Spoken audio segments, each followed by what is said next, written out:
Anansi tries to steal all the wisdom in the world. Adapted by Matt Evans. Anansi the spider knew that he was not wise. He was very clever and could outwit many different people, but he knew that he did not have very much wisdom. This bothered him a great deal, but he did not know what to do about it. Then one day he had a clever thought. I know, he said to no one in particular. If I can get all of the wisdom in the village and put it in a hollow gourd, I will be very wise indeed. In fact, I would be the wisest of all.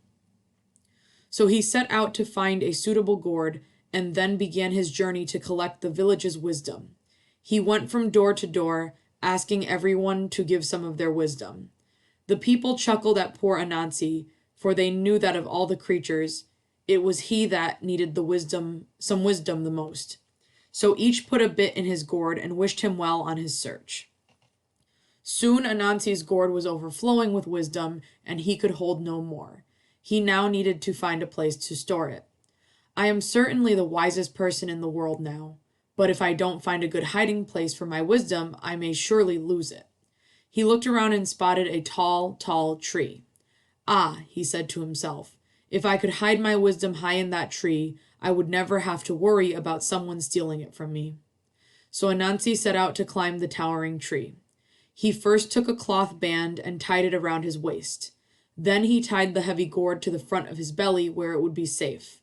As he began to climb, however, the gourd full of wisdom kept getting in the way. He tried and tried, but he could not make progress around it. Soon Anansi's youngest son walked by. What are you doing, father? Asked the little spider.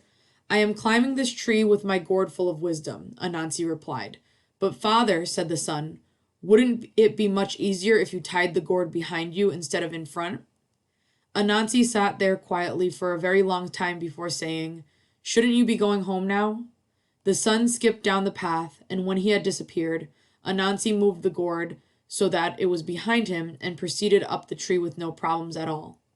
When he had reached the top, he cried out, I walked all over and collected so much wisdom that I am the wisest person ever, but still my baby son is wiser than me. Take back your wisdom. He lifted the gourd high over his head and spilled its contents into the wind.